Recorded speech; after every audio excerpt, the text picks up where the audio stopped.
Ya, terima kasih. Assalamualaikum warahmatullahi wabarakatuh. Ya, perkenalkan kami mahasiswa semester 3 dari UIN Cyber Syekh Nurjati Cirebon. Kami di sini akan mempresentasikan tugas kelompok untuk memenuhi tugas kuliah Filsafat Pendidikan Islam yang dimana dosen pengampun yaitu Bapak Dr. Al-Ghazali SAGMM. Untuk menyingkat waktu, kita langsung saja ke intinya. Let's go. Ya, di sini kita akan mempresentasikan ya tugas presentasi kami dari kelompok 10 kelas B18. Ini adalah anggota kelompok ya. Di sini ada Ibu Radiati Algogo ya, dan di tengah ada Bapak Lutfi, dan sedangkan pinggir ini adalah saya sendiri, Dwi Setia Fadi Nugraha. Baik teman-teman, jadi pendahuluan ya. Kepribadian dalam kehidupan mencerminkan perilaku, watak, dan pribadi seseorang.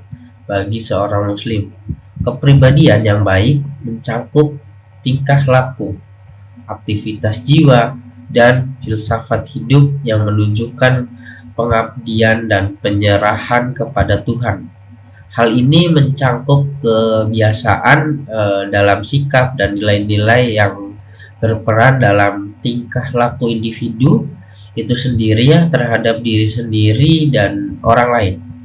Dan kemudian kepribadian muslimah yang mencerminkan kepada citra seorang muslimah yang berakhlak mulia dan bertakwa kepada Allah Subhanahu wa taala.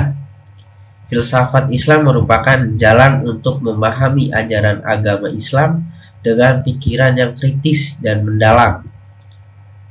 Dan apa sih tujuannya? Tujuannya adalah untuk menjaga ketenangan dan ketentraman dalam dunia Islam.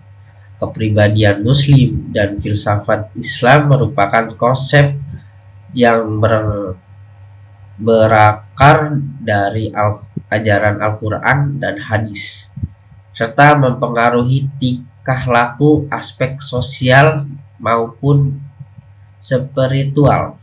Begitu teman-teman. Ya, di dalam presentasi ini ada poin-poin penting yang akan kita bahas. Yang pertama adalah pengertian kepribadian muslim. Yang kedua adalah pengembangan pemikiran filsafat pendidikan Islam dan tokoh-tokohnya. Dan juga yang ketiga ada tokoh Islam di bidang filsafat.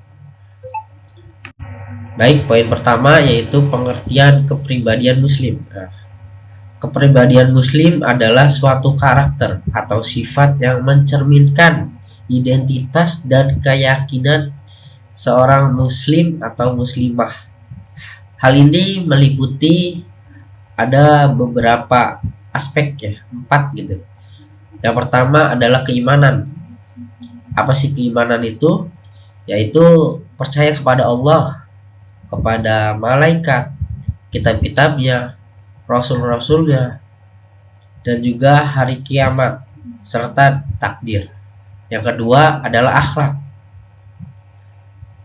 Akhlak memiliki moral dan etika yang baik sesuai dengan ajaran Islam. Yang ketiga adalah ketaatan. Ketaatan kita sebagai seorang muslim yaitu melaksanakan ibadah dan perintah Allah serta menjauhi larangannya. Yang keempat atau yang terakhir yaitu kepedulian sosial. Jadi kita sebagai muslim harus mempunyai sifat sosial serta dapat membangun hubungan baik dengan manusia dan peduli terhadap lingkungan gitu. Jadi kita itu tidak boleh memiliki sifat individual yang kritis, karena kita hidup di dunia itu butuh yang namanya sosial gitu ya. Assalamualaikum warahmatullahi wabarakatuh. Nama saya Radiati Agogo. Baiklah, saya akan melanjutkan materi yang ada, yaitu ciri-ciri kepribadian Muslim. Dalam hal ini ada beberapa ciri-ciri, yaitu pertama takwa, kemudian sabar, jujur, ramah dan peduli, serta yang terakhir adalah kedisiplinan. Perkembangan pemikiran atau filsafat pendidikan Islam dan tokoh-tokohnya. Dalam konteks modern, filsafat Islam terus berkembang dan diinterpretasikan ulang oleh para pemikir Muslim. Salah satu topik yang terus diperdebatkan dalam filsafat Islam adalah hubungan antara kebenaran Islam dan kebenaran ilmiah modern. Beberapa pemikir Muslim terkemuka seperti Syed Hussein Nasri dan Fazlur Rahman telah menyarankan bahwa filsafat Islam perlu memperbaharui dirinya untuk bisa berkembang bersama dengan ilmu pengetahuan modern. Filsafat pendidikan Islam merupakan kajian mendalam tentang tujuan, metode, dan nilai-nilai yang mendasari proses pendidikan dalam konteks ajaran Islam. Pemikiran ini telah berkembang seiring dengan dinamika sejarah dan peradaban Islam, menghasilkan beragam pandangan dan pendekatan. Akar sejarah filsafat pendidikan Islam.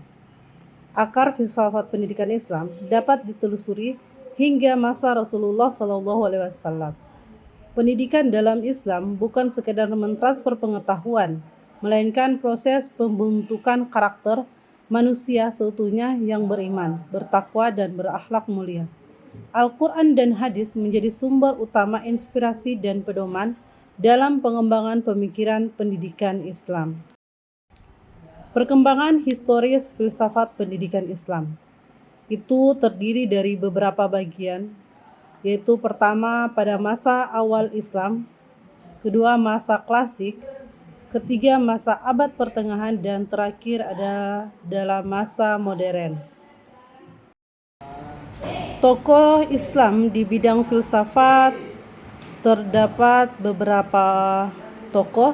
Yang pertama yaitu Al-Kindi, yang kedua Al-Farabi, ketiga Ibnu Miskawai, keempat Ibnu Sina, kelima Ikhwan al-Safah, keenam Al-Ghazali, ketujuh Ibnu Bajjah, kedelapan Ibnu Tufail, dan yang terakhir adalah Ibnu Rushd. Dengan kesimpulan, hakikat kepribadian Muslim adalah perpaduan antara iman, akhlak, dan ketaatan yang membentuk karakter yang baik.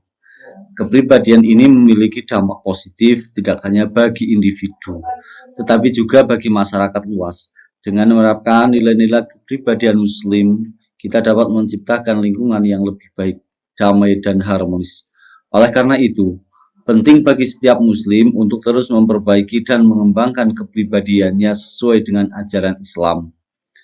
Filsafat pendidikan Islam telah mengalami perkembangan yang dinamis sepanjang sejarah.